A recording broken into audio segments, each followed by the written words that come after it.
Good day. I am your Sir Brevs and this is my first attempt to teach through a video presentation. You will not see my face here. Let me just use this one. Let us first have a refresher.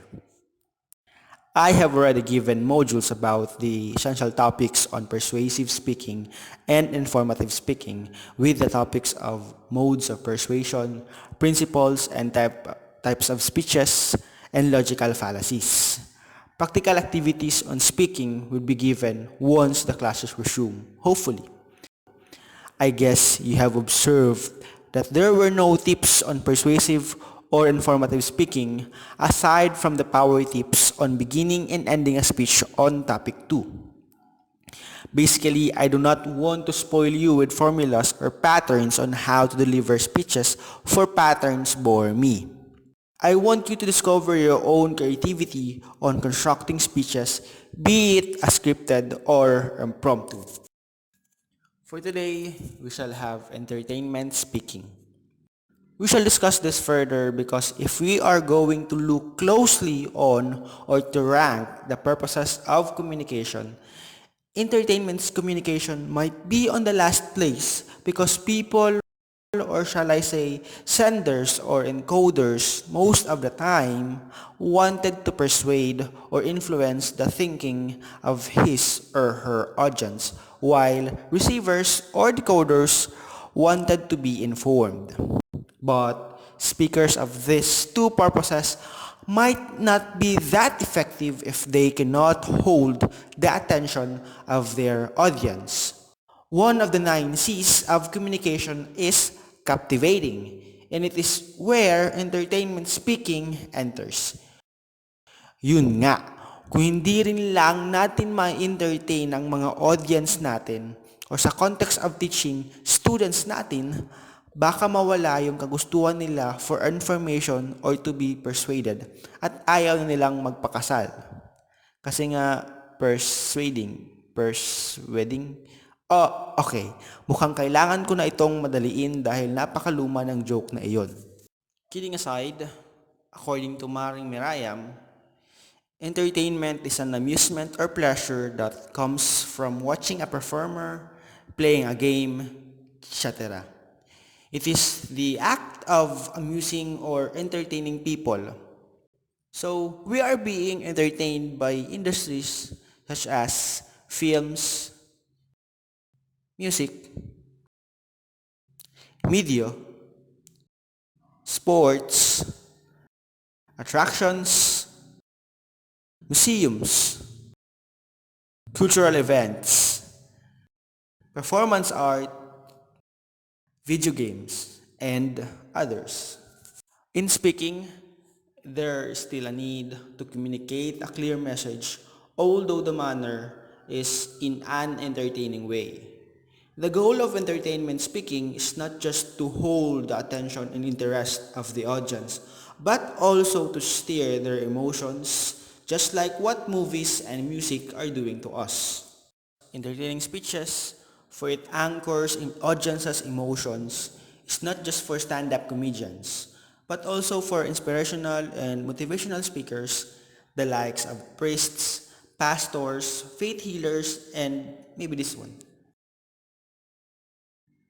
There is a thin line between persuasive and inspirational speaking. Their difference depends on the rhetorical situation. To understand this further, let us put this as an example. Two different places had two separate seminars related to HIV and AIDS. The first seminar took place at a school. They invited college students of any gender preference to participate.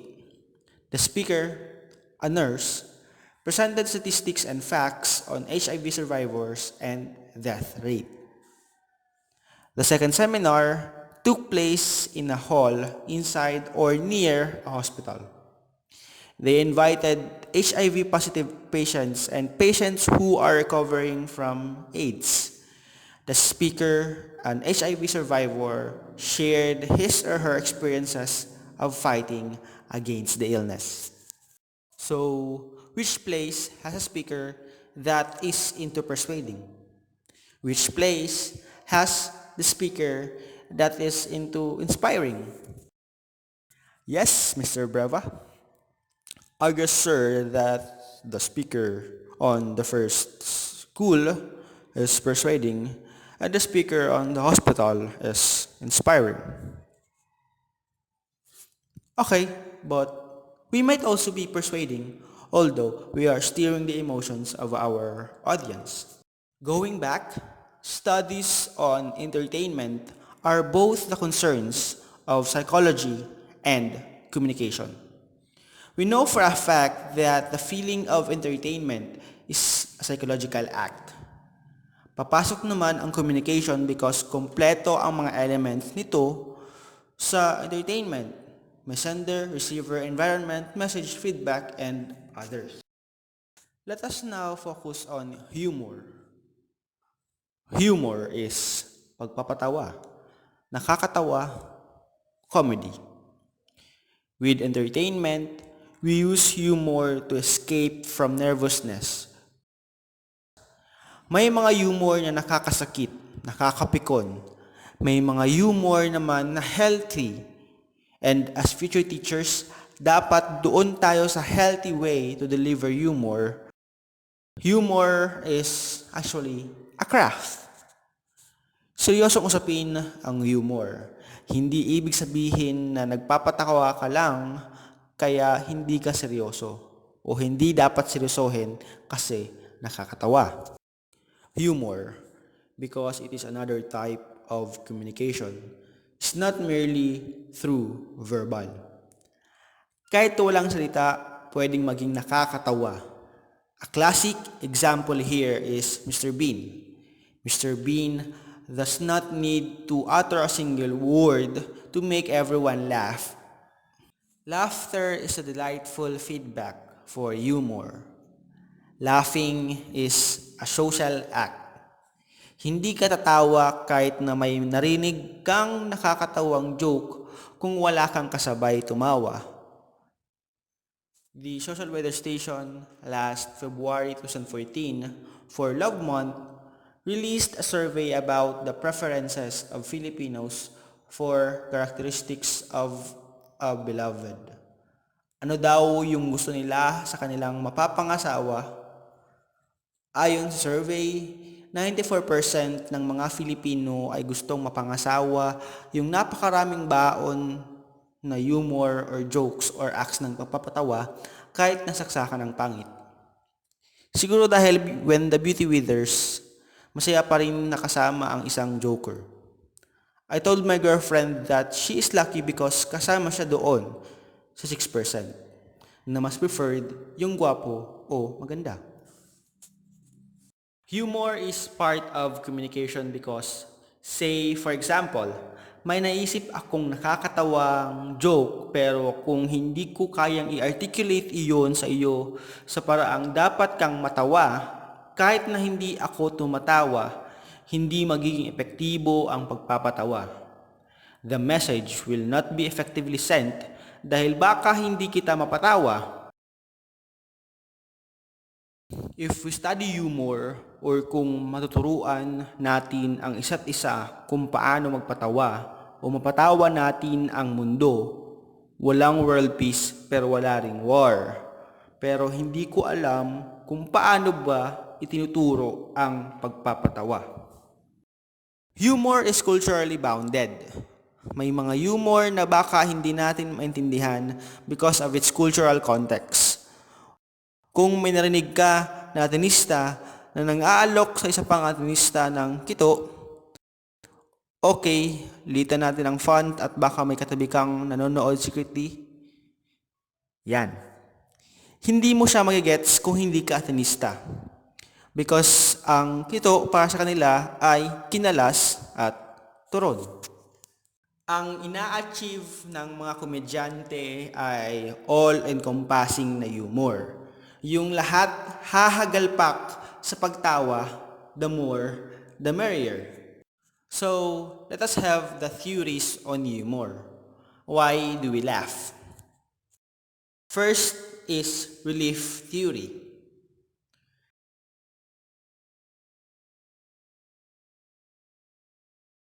Relief is lunas or cure.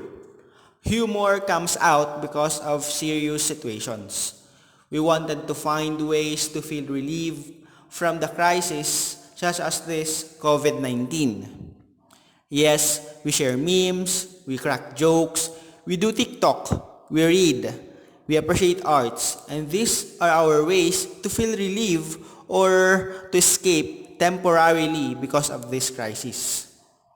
And my dear students, I want you to continue what you are doing to feel relief, to cope with this crisis as long as you do not step on someone's ego. After this, we shall see each other again safe and smiling. Superiority theory. We laugh because we feel our superiority.